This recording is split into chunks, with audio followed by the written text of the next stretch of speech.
The Boy Sadness.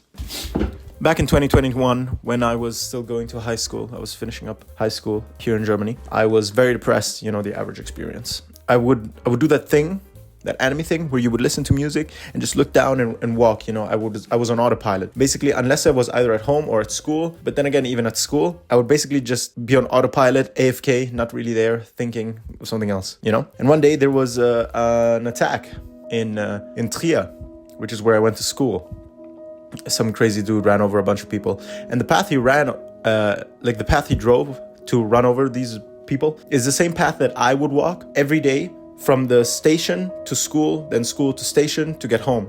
But you understand, during that period of time, I was so sad and just out of it that I was constantly listening to music with full headphones. I didn't have the small ones, so I literally could not hear my surroundings, right? Because I had noise cancellation on. The road was all straight. I basically had to cross the road once, so that was the only time I would remove one headphone so I could hear the cars. Other than that, I would have music in and I could not hear anything of the outside. So if I walked that day during the time period that the crazy dude with the van was running over people, I would straight up have died, and I would not even have noticed. I wouldn't even have noticed that people around me were screaming, being like, running away. I wouldn't have noticed because I would look down and listen to music, so I would get run over and I would have straight up died.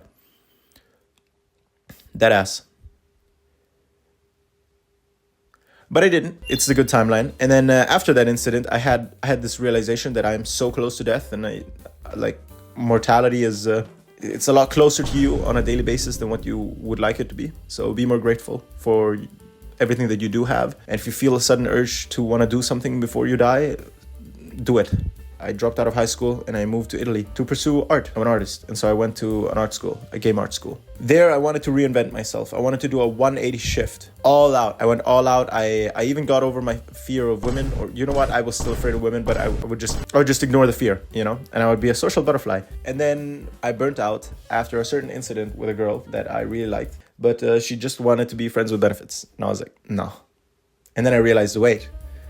Even if I completely change myself, I still don't get what I want. Even if I act according to what I think I should act, like if I act in a way that I think people would like me more, I still am not gonna get what I want. Some people will just not like you for not liking you. Some people will just not follow along with what you want from them. You expect a certain reaction from people. People don't give you that reaction because people are unique. People have their own thoughts. And so I realized this is bullshit. And so I just stopped and went back to my normal self. No longer depressed, but I would stop doing the act of pretending to be social and liking people. No, I've always been introverted. I don't like that stuff. I don't like partying, fucking being friends with everyone. That's not me. I prefer having fewer, deeper friendships over a lot of shallow ones where you're not really doing anything. And then in the second year, I changed class to avoid that whole drama in the first year. And here I was actually my real self. And very quickly I noticed that, wow, if I'm my real self, people just straight up don't talk to me. Unless I put my foot forward first, people will not answer in kind. It's the kind of shit where you realize, oh, if you stop texting first, no one will text you first. Anyway, the second year is when I fell in love for the first time. I fell in love with this girl that I lived with. And I know you should. I know they say don't get with people you live with, but I broke the rule. Yeah, I fell in love with her, and I was with her for a year. We did a lot of stuff together. I think those were the happiest days of my life up to that point. Luckily, after that, even though that relationship ended in heartbreak and it didn't end up prospering or anything, the next year was another positive arc. So luckily, I got better memories. But by all means, while I was in that relationship, that was peak. Very satisfied. Would do again. Bro. And then it was time for the final year. I did an academic comeback because in the second year, I was not performing so well in school. And so I was myself, and then I wasn't performing in school. And I realized, you know what? I'm going to this school. I'm doing it for mom at this point because I was already out of it mentally. Mentally, I was already done with it. But then I realized, you know what? My mom wants me to have at least some sort of degree because I dropped out of high school. So I might as well finish this art school, So I locked the fuck in, got my academic comeback. And at the same time, this is the time period where I finally gained more independence. I could start paying for my own food because I started making more money. And the way I started making more money is from switching away from art, which is what I was doing before. I was a commission illustrator.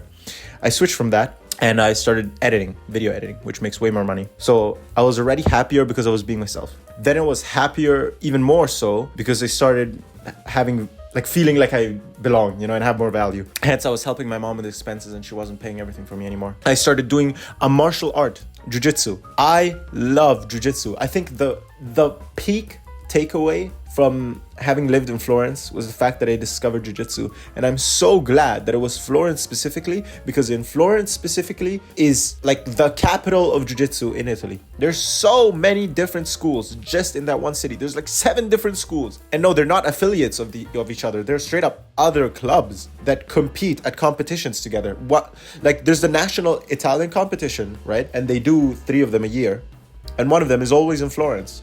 I love that I discovered jiu-jitsu. And my experience discovering it was extremely romanticized. I had this experience where I had a best friend at the gym, and we would just, because he worked at the gym, he would open the gym after hours and be like, yo, come, let's roll. And so he'd open up the gym, would go into the gym, he'd close it up again, and then he'd close the gate, and then we'd just be rolling till 2 a.m, listening to classical music, type shit. So that's how I fell in love with jiu-jitsu, crazy. And it's such a big part of my life now. I'm so glad that I went to Florence specifically. You wouldn't think it, right? Because originally you think, I go study abroad in Italy, and you say, oh yeah, I went to Pisa, I went to Milan, I went to Val d'Elsa, all this other shit. Which I did, by the way. All these places I just listed are places I've been to. I've also been to Rome and shit, Pistoia, but Florence specifically, I'm so glad it was that, because I got to discover the nicest people I've ever met in my entire life. The nicest people I've ever met in my life are the people at the Rio Grappling Club. If you ever find yourself in Florence, Italy, or anywhere in Italy, honestly, and there's a Rio Grappling Club next to you and you do jiu-jitsu, by all means go visit, pay them a visit. I really like the culture there, and specifically my jiu-jitsu coach, my master, Matteo Calamandrei, he's a fucking legend, honestly. If you're ever in Florence, go to his place. Go to his gym. It's here. And yeah, that was the end of the 3rd year. I had a bit of a hectic moving experience, but at the end of the day, I managed, and now I'm back here in Germany. The food was extremely good. I think Italian food is so much better than German food. I'm gonna miss it like crazy.